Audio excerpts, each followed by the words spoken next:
ሰላም የንጋት አካዳሚ ቤተሰቦች እንዴት አላችሁ? ሰላም የክፍል 6 ቪዲዮ ተገናኝተናል ማለት ነው። በዚህ ቪዲዮ ደግሞ የሸ ቤቶችን እንመለከታለን ማለት ነው። በባለፈው የሰ ቤቶችን አይተን ቃላት መስርተን ነው የተለያየ ነው ማለት ነው። ዛሬ ደግሞ የሸ ቤቶች ምን ይመስላሉ የሚለውን በዚህ ቪዲዮ አሳያችኋለሁ ማለት ነው። እንግዲህ ሸ በቅርጽ እዚህ ጋር የምትመለከቷትን ነው የምትመስል ማለት ነው። ሸ፣ ሹ፣ ሺ፣ ሻ፣ ሼ፣ ሺ ሾ እንመልሳቸዋለን። ሸ፣ ሹ፣ ሺ፣ ሻ፣ ሼ፣ ሺ፣ ሾ።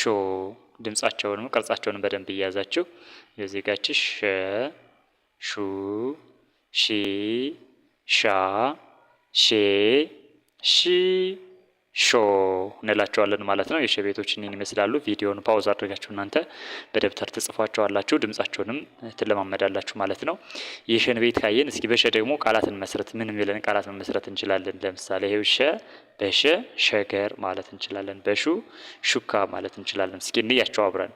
በሸ ቤት ምሳሌ ይሄው ሸሚዝ ሸሚዝ እዚህ ጋር በምስል ላይ የምትመለከቱት ማለት ነው።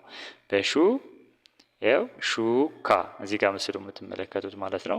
በሺ ሺሻ ማለት እንችላለን ማለት ነው። በሻ እስኪ እናንተ ምን ማለት እንችላለን? በሻ ሻሽ ማለት እንችላለን።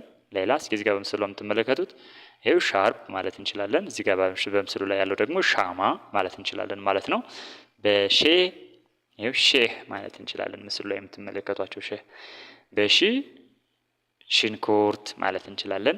በሾ ሾርባ ሾላ ማለት እንችላለን። ሌላ መጨመር እንችላለን ማለት ነው። ስለዚህ ቃላትን ከሆሄያት ስለሚመሰረቱ በዚህ መልኩ እናንተ ቃላት ትመሰረታላችሁ። መጀመሪያ ቅርጻቸውን፣ ድምጻቸውን በደንብ ትይዛላችሁ። ከዛ በኋላ ቃላት ትመሰረታላችሁ። የበሸ ሸሚዝ ነው የመሰረትኳቸው ነው። ይሄ በሹ ሹካ፣ በሺ ሺሻ፣ በሻ ሻማ፣ በሼ ሼህ፣ በሺ ሽንኩርት፣ በሾ ሾርባ ብያለሁ። እናንተ ደግሞ ቪዲዮውን ፓውዝ ታደርጉና እናንተ የራሳችሁን ቃላቶች ትመሰርታላችሁ ማለት ነው። ቀጥለን የምንመለከታት ደግሞ ቀ የምትባለዋ የአማርኛ ፊደል ናት። ቀ ብለን የምንጠራት ማለት ነው።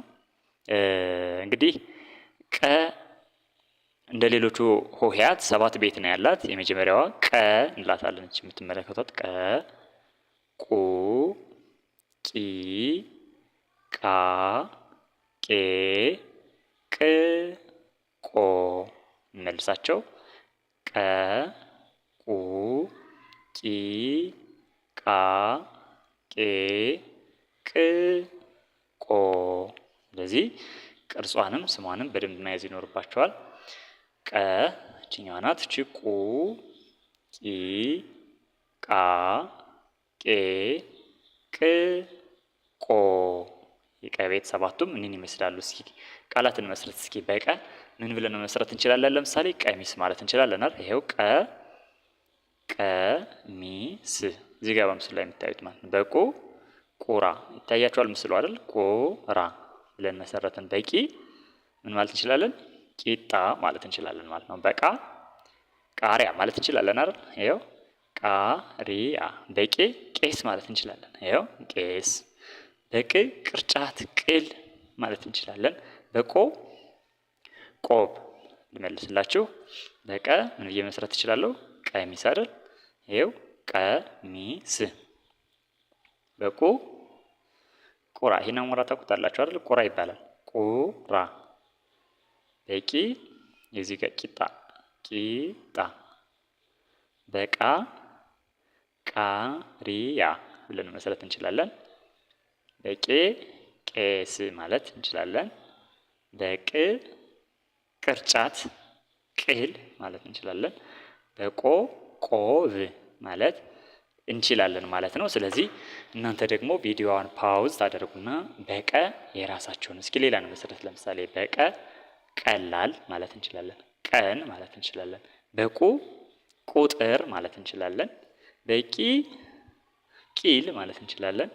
በቃ ቃላት ማለት እንችላለን። በቄ ለጊዜው አልመጣልኝም። እናንተ የራሳችሁን አስቀምጡ። በቄ ኮሜንት ላይ አስቀምጡ እስኪ።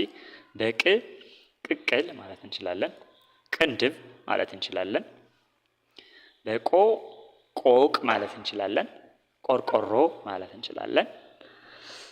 ሌሎችንም ቃላቶች መመስረት እንችላለን ማለት ነው። ስለዚህ ዛሬ ያየናቸው የአማርኛ ፊደላት ሸና ቀ የተባሉ የአማርኛ ፊደላትን አይተናል ማለት ነው። ስለዚህ በቃላቶቹን ደግሞ ፊደላትን መስርተናል። እናንተም በደንብ ታያቸውና ሸ ምን አይነት ቅርጽ አላት እስከ መጨረሻ ድረስ በሸ ቤት ቃላት ተመሰረታላችሁ። ከዛ ቀ ደግሞ አሁንም ምን ትመስላለች የሚለውን ቪዲዮን ፓውዝ እያደረጋችሁ እያንዳንዳቸውን ትመለከታላችሁ ማለት ነው። ቃላትን የራሳችሁን ትመሰርታላችሁ ማለት ነው። ቪዲዮ ከተመቻችሁ ላይክ አድርጉ። ለሌሎች እንዲደርስ ከፈልጋችሁ ደግሞ ሼር አድርጉላቸው። ቤተሰብ ያልሆናችሁ ሰብስክራይብ በማድረግ በየቀኑ የሚለቀቁ ቪዲዮዎች እንዲደርሷቸው ቪዲዮን ሰብስክራይብ አድርጉት። በቀጥታ መማር ለምትፈልጉ ደግሞ ከታች በተቀመጠው ስልክ በቀጥታ መማር ትችላላችሁ። በጥራት የምትፈልጉት የሶሻል ሚዲያ አማራጭ ትምህርቱን እየሰጠን እንገኛለን ነው። ስለዚህ እድሉን ተጠቀሙበት ጋብዛችኋለሁ። በምትፈልጉት የሶሻል ሚዲያ አማራጭ በጥራት ትማራላችሁ። ታች ባለው ስልክ ደውሉ።